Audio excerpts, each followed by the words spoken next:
I feel I was incredibly prepared for that experience. I just didn't know that was the experience I was going to have at the time. This is UAB Green and Told. I'm Greg Barry. And this journey begins where preparation quietly waits for a future it can't yet name.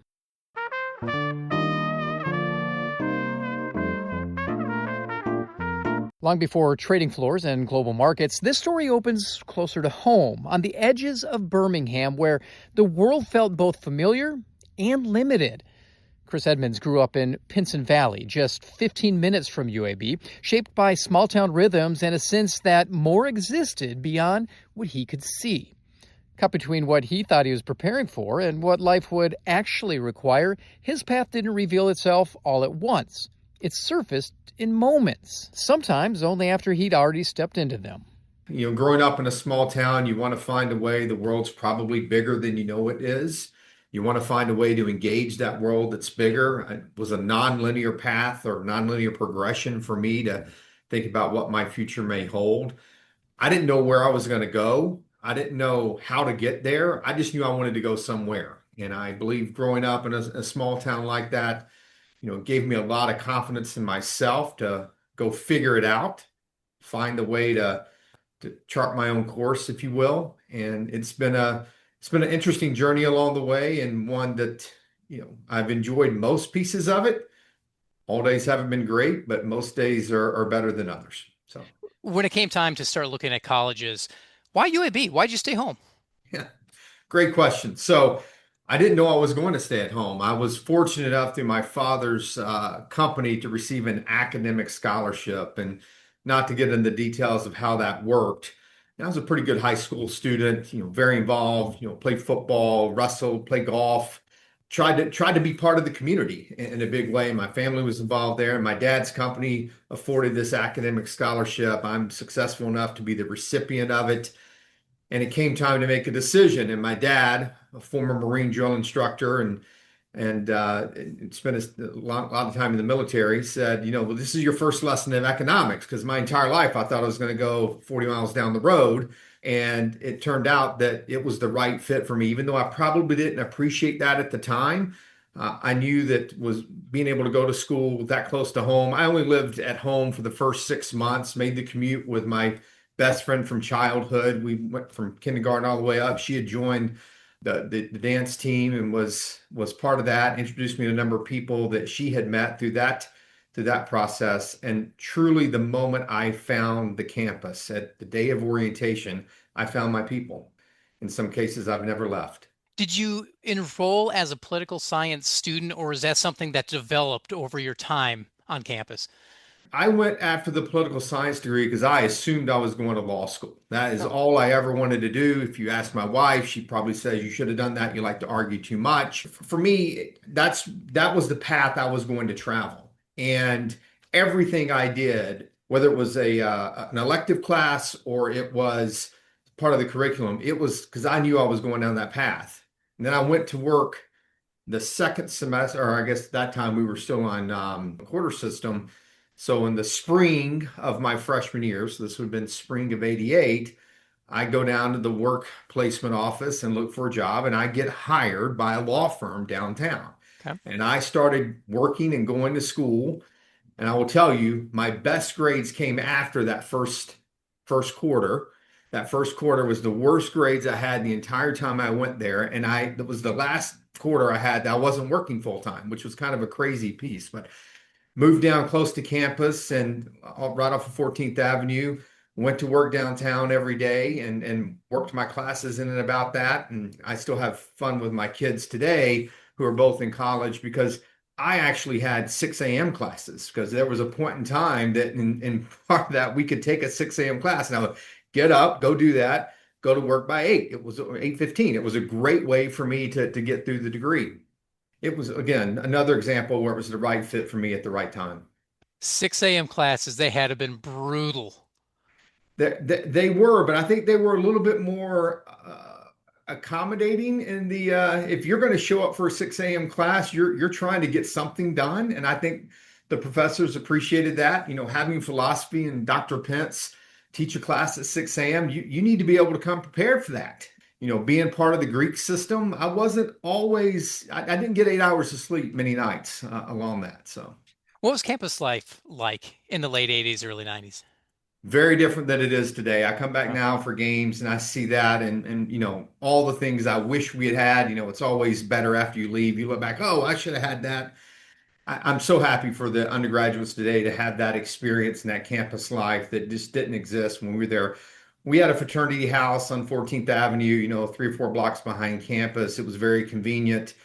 In some cases, we were running our own lives. I remember going to school and coming back to the fraternity house, and most of my brothers at that time, they were going to work at places like Xerox and others. They were in suit and tie and they were out selling. I'm like, oh, this is a real deal that we're getting into here. This is real life all of a sudden. Don't get me wrong, we had plenty of fun along the way, but we had to create our own campus environment. And today, I think there's a little bit more of a platform that the students get to take advantage of. When did things shift away from law? Interestingly enough, I was fortunate enough to be accepted into law school at Alabama in Tuscaloosa, and I literally went for one day. Really? And I said, no. I know what this is. I know what folks coming out of law school are going to make. I know I'd seen the trajectory through my undergraduate career. And about 8 months or so before I finished my undergraduate degree, a fraternity brother had come by and he offered me a job, and I'm like, I don't know. I work for this law firm. I go to school full time. He's like, no, I don't care. I don't care when you work. This is what I want you to do. And I learned I could sell something, and I didn't think I could actually do that. And in fact, one of our other fraternity brothers told me one time, he goes, you have to get into sales. You're going to be phenomenal at this. And in my mind, I just couldn't wrap my head around how that was going to work. So I took him up on the offer. Let's call it, had a bad day at the law firm, serving papers or what I was doing that day.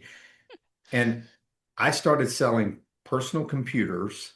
And this would have been late 1990, early 1991, at a time where local area networks were kind of the new thing.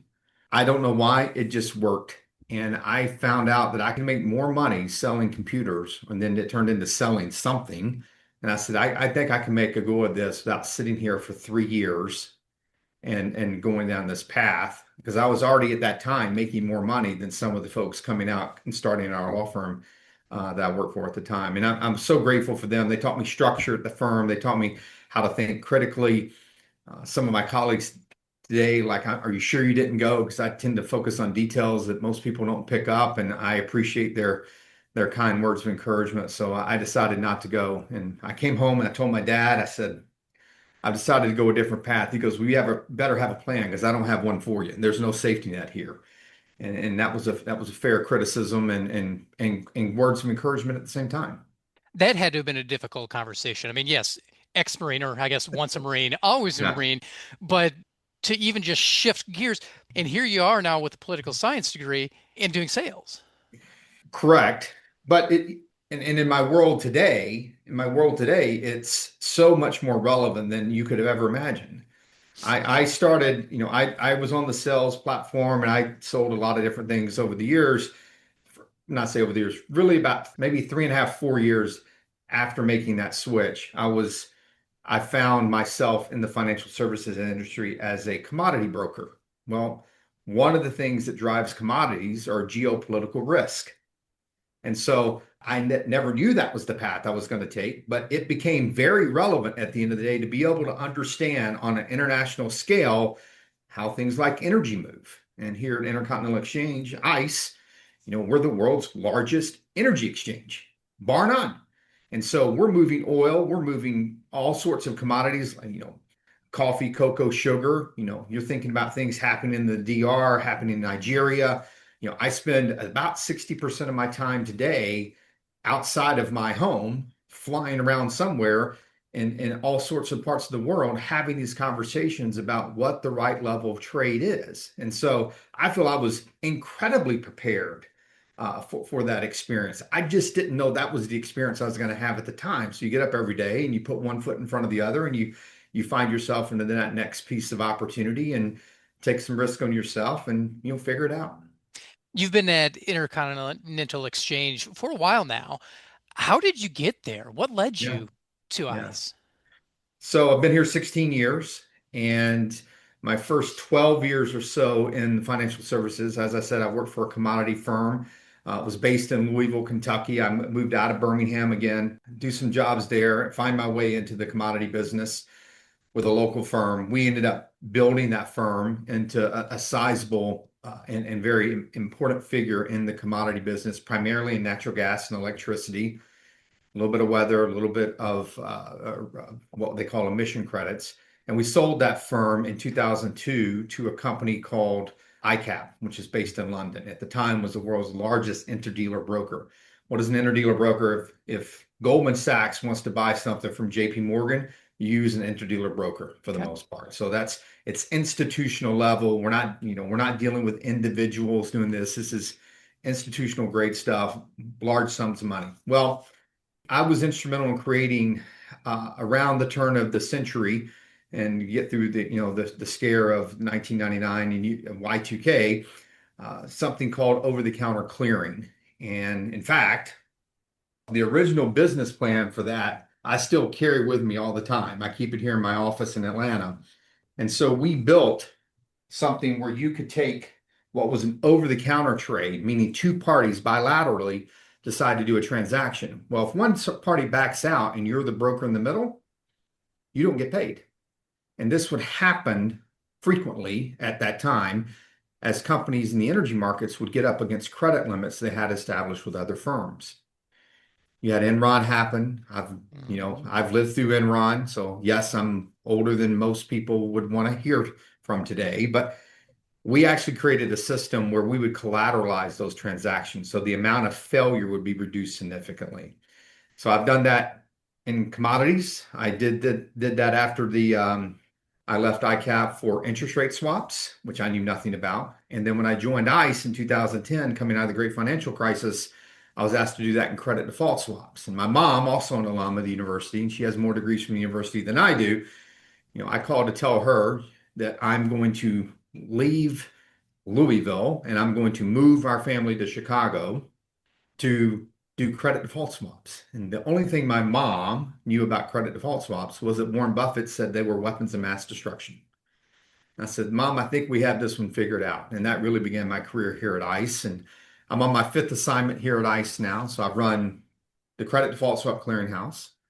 I then ran all of our product sales teams. So that's again commodities and financial instruments that trade at an institutional level around the world. Then I was asked to run all of our clearinghouses. We have six of them. And then for a while, I had all the clearinghouses and I had all of our marketing and communications, mostly because I like to tell the ICE story, and I've done that better than some on the team.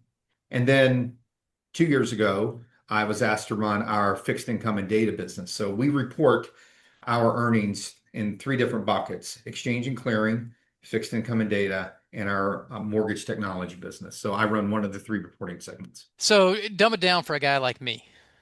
What do you do on a daily basis? Great question. No 2 days are the same. If you ask my kids what I do, I send very powerful emails. I tend to get very animated on the phone, and I'm trying to drive something to a conclusion along the way. Really, what I'm doing at the end of the day is I try to meet our customers where we are. What are their needs? If we identify their needs effectively and can address them, we create a bit of value. When we create value at the end of the day, we get paid. And that's really what we do here at Intercontinental Exchange. And we just do it thousands or hundreds of thousands of times a day around the globe. Your company is the owner of the New York Stock Exchange, and that's something I didn't realize going into this conversation. What kind of interaction do you have with the stock exchange? Do you yourself have any? I do. I have a lot because all of the data that the exhaust that comes out of the activity is a product that my team is responsible for selling around the world. I'm at the exchange multiple times a month. I still get goosebumps every single time I walk on the floor. I've been on the podium. We've rung the bell as a management team, as celebration of other successes across the organization from time to time. It is a very special place. It is the epicenter of capitalism. It is the epicenter, I would argue, of freedom along the way because every great company every entrepreneur, every person who has changed the financial fabric by changing the world in some way in this country has stood on that podium. And it's been there for 233 years. It's seen a lot of mayors, it's seen a lot of administrations, it's seen a lot of volatility, and it stays there as the foundation of the financial market. So it's something I'm proud of. I never knew that a guy who grew up in Pinson Valley, Alabama. I have a dear friend who's also in the business who's based in Houston now, and he went to high school at Aniana, so 10 miles up the road from me. And he looked at me one time, he goes, "Did you ever think that two guys from that part of the world would ever see Wall Street, much less work on it?" And it's a fair statement. And so I'm so proud of having the honor to be a steward of this organization and of the history that it represents, just as I am proud of being a steward of the story at UAB. You know, UAB was founded the same year I was born, at the end of the day, which seems like eons ago for those undergraduates that are there today. But it's been a great story and a great ride for many people. Surely it's not a situation where if Chris wakes up in a bad mood, the stock exchange is going to dip, right?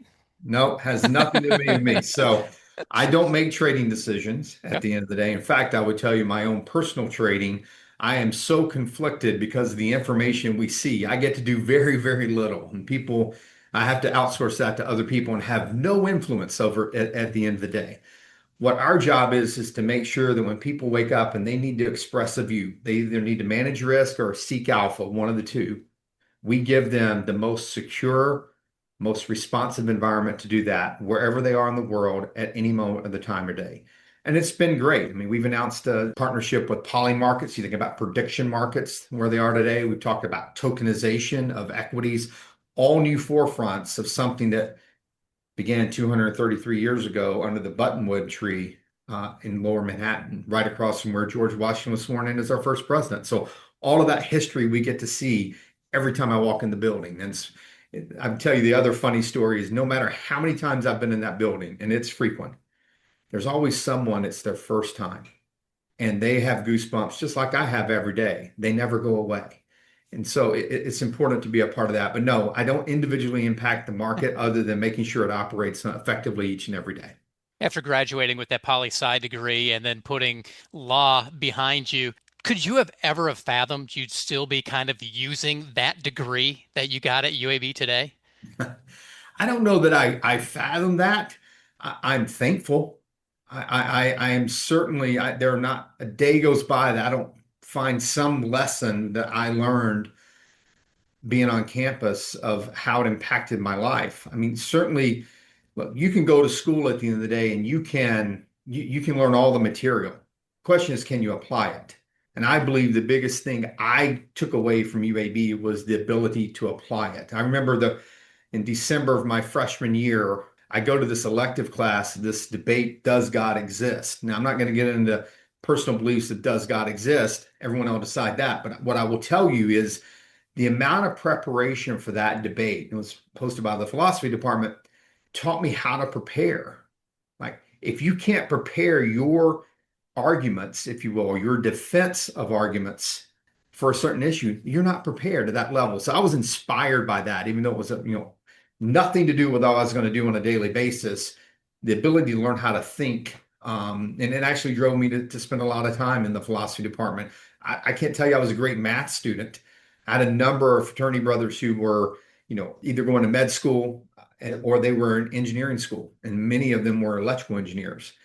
And I couldn't do the math they were doing, but I had taken enough logic in the philosophy department that I'm like, I don't know this formula, but I can tell you, you have missed a step right there on that line. And the number of times I was able to positively impact that experience was earth shattering to me. And I still do that today. I'm like, I don't know this subject, but I can tell you we've missed a spot here and it served me well. And I'll credit UAB for that 100%.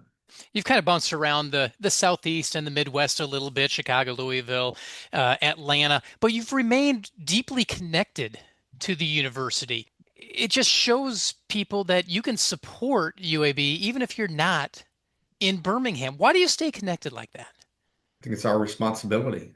We all have a responsibility to leave it a little bit better than we found it. At certain moments in time, you have more ability to impact that positively than others.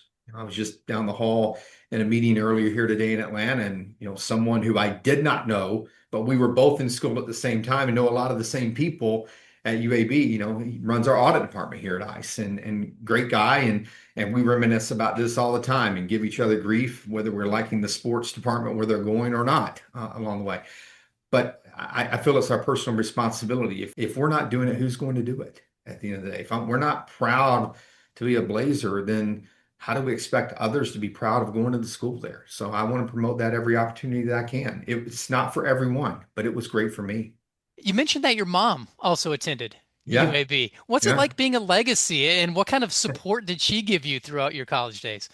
Well, it's a great story, a funny story.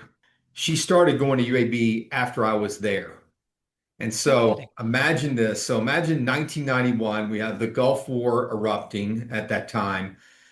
We have a lot of on-campus expression of patriotism that not everyone agreed with at the time. I remember one night we met in the quad field there, and we marched as a Greek, all Greek organizations into Bartow Arena and chanting USA, and that was not received well by some on campus. And I remember my mom, she would come down from Pinson, and I had two younger brothers, and she would have classes on Tuesday and Thursday nights. So one of those two nights, depending on our schedules, we would meet at the Shoney's that was right off campus by the medical school, and we'd have like a late night snack before she drove home. And then I probably went out to a bar after that, if I'm being frank about it. But she would go, Chris, people really don't like you. They don't like what you're doing here. And I'm like, well, how did you get that? She goes, well, I read it in the school paper along the way. So I actually finished my degree before she did, but then she continued to outpace me. I think she has three master's degrees in the education department, went on to her own successful career in Jefferson County Board of Education, ended up finishing her career at, I think at McAdory High School, or maybe it was Oak Grove. I can't remember which order it was, but still very important to us, very important to her. And how was it? It was strange because I was still getting, advice from mom, and I thought I was fighting my own war. I was not. You're never without your mom. You've been listening to Chris Edmonds, president of Fixed Income and Data Service at Intercontinental Exchange, or ICE, and a 1992 political science graduate. His journey reminds us that education isn't only about knowing where you're headed, it's about being ready when the direction changes. And before we close, here's Chris reflecting on what it means to be a Blazer. To me, it's someone who understood the value of what they were given. And when I say given, educated, understood how to use that value for a better good, whether it was for them personally, their family, or their community, or some combination of all of the above. And ultimately, someone who cares. And so if I look at everyone that I've interacted with across the university in the administration, over the years in the administration, currently former, if I look at my relationships, some that were deep during my undergraduate years, some that I've developed after that, I truly believe that they understood the value of education they received. They respected how it was provided to them, and they care to make sure it's better on the other side. And I don't know a better three attributes at the end of the day that can describe our community or what our community can do together. And if you look at the explosion on campus along the way, I think there are plenty of signs that where people who were so moved by their experience in some form or fashion have chosen to make it better than what they had it when they were in it every single day. And that makes me proud to be a Blazer.